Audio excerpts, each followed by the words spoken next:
Welcome back to Travel Unpacked, the podcast that helps you find your next adventure. I'm your host, Avery. And I'm Zia. Today we are looking ahead to March 2026 and diving into why it is, without a doubt, the smartest month for U.S. travel. It really is the Smart Traveler's Month. It's this perfect little window where winter is finally giving up, but the summer chaos hasn't even thought about starting yet. You get smaller crowds, often better prices, and some really unique seasonal events you can't see any other time of year. Exactly. It's that shoulder season sweet spot. So, where should people be heading in March 2026? Let's kick things off with a classic, but for a very good reason: Washington, D.C. Yes, specifically, late March in DC is all about one thing: the cherry blossoms. If you've never seen the tidal basin surrounded by thousands of pink and white trees, you are missing one of the most beautiful sights in the country. It's iconic, and they make a huge deal out of it with the National Cherry Blossom Festival. There are parades, concerts, cultural events. It's a citywide celebration. Right, but you have to time it perfectly. The whole thing hinges on peak bloom, which is when 70% of the blossoms are open. It's a super short window, maybe a week or so, which makes it feel incredibly special and fleeting when you see it. That's what makes it so magical.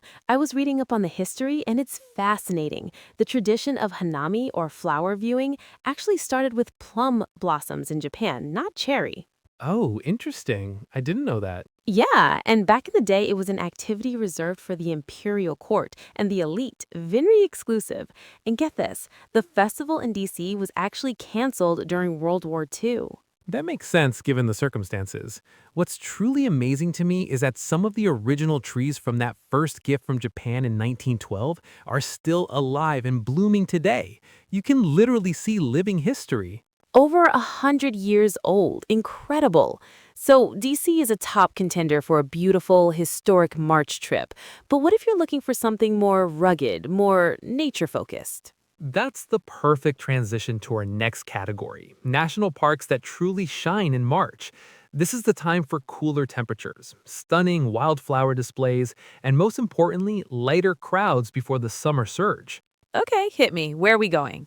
First up, Zion National Park in Utah. March is fantastic here. The intense summer heat hasn't arrived, so hiking is much more pleasant. You can tackle iconic trails like the Narrows or Angel's Landing without the peak season congestion. Right. March in Zion is technically the end of the winter season, but you get these mild, spring like daytime temperatures. It's the best of both worlds. And the shuttle bus, which is mandatory in summer, might not even be running full time, giving you more flexibility. Another great desert park for March is Joshua Tree in California. The temperatures are perfect, not scorching hot, and you might catch the desert wildflowers in bloom, which is a truly special sight against that rugged landscape. Desert blooms are something else. And if you want to go in a completely different direction, there's Everglades National Park in Florida. March is in the middle of the dry season, which means lower humidity, fewer mosquitoes, and wildlife congregating around the remaining water sources. It's prime time for spotting alligators, wading birds, you name it. Fewer mosquitoes is a key selling point for me. Totally. And one more for the list: Great Smoky Mountains National Park. In late March, you can catch the beginning of the annual wildflower pilgrimage. The forest floor just explodes with color. Okay, so we have cities and we have wilderness. But March is also synonymous with one major thing for a lot of people: spring break. So, what about some family friendly picks that aren't just your typical crowded beach scene? Great question. I have one that might be unexpected: Cape Cod, Massachusetts. It's still the off season, so it's quiet and affordable. The real magic for kids is exploring the tide pools on the bayside during low tide. You can find all sorts of amazing sea creatures. It's a natural classroom. That's a fantastic idea, educational and relaxing. And speaking of educational, we have to bring up Washington, D.C. again. The cherry blossoms are great, but for families, the big draw is the Smithsonian museums. They're mostly free, and you can spend days exploring everything from dinosaurs to spacecraft. A total classic. If you do want that sun and beach combo, though, San Diego is a phenomenal choice for families. The weather in March is pretty much perfect. You have gorgeous beaches, the world-famous zoo, Balboa Park. It just checks all the boxes. It really does. And of course, you can't talk about spring break without mentioning the Florida beaches. They're popular for a reason. But maybe instead of the big party spots, you could look at places like the Gulf Coast around St. Pete or Clearwater for calmer, more family-oriented vibes. Okay, but let's be honest. Some people hear March vacation and they just want to escape the cold. They want guaranteed warmth, sunshine, and maybe a nice drink by the pool. So let's talk pure warm weather escapes. Let's do it. We're talking places that are hitting those perfect 70 to 80 degree temperatures. It's often festival season, and you're still catching some of that shoulder season pricing. My first thought is Key West, Florida. The southernmost point. It's got that quirky, laid-back vibe. And a fun fact for foodies, March is still spiny lobster season down there, so you can get some incredibly fresh seafood. A very important detail. Another great spot, depending on the year's calendar, is New Orleans. Mardi Gras sometimes falls in early March, but even if you miss it, the city has this incredible energy. The weather's beautiful, and the food is just out of this world. Definitely. For a drier heat, you have places like Scottsdale, Arizona. It's the height of their season with baseball spring training, golf, and just perfect patio weather. And I'll throw in Charleston, South Carolina. It might not be as hot as Florida or Arizona, but it's pleasantly mild. You get to wander through those historic streets and see all the beautiful gardens starting to bloom without the oppressive summer humidity. Oh, a great choice. And my final pick for this category has to be Palm Springs, California. It's all about that retro glamour, the mid-century modern architecture, poolside cocktails.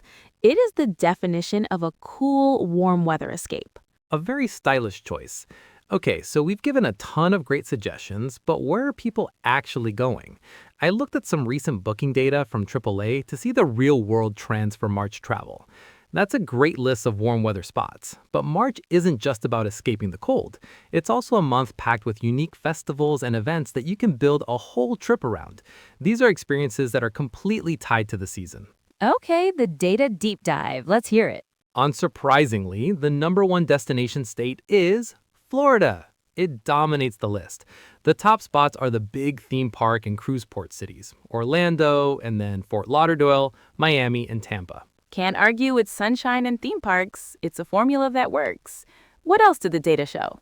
An interesting financial trend that's been developing is that flying, especially domestically, has gotten more expensive. However, some international hotel stays have become cheaper, which is drawing some travelers abroad. That's a weird paradox. So for U.S. travel, it really emphasizes the need to book those flights as early as you can to lock in a better price. Absolutely, which brings us nicely to our final segment. A few quick tips for anyone planning a March trip. Yes, let's wrap it up with some practical advice. My number one tip is to pack layers. March weather is notoriously unpredictable. You could have a day that starts cold, gets warm and sunny, and ends with rain. Be prepared for anything. Excellent point. Also, as we just mentioned, book flights and popular accommodations early. Spring break is a powerful force, and even in a shoulder month like March, the desirable spots will fill up and prices will climb the longer you wait. And my last tip, always check local event calendars for wherever you're going. You might stumble upon a cool festival, a concert, or a seasonal market that could become the highlight of your trip.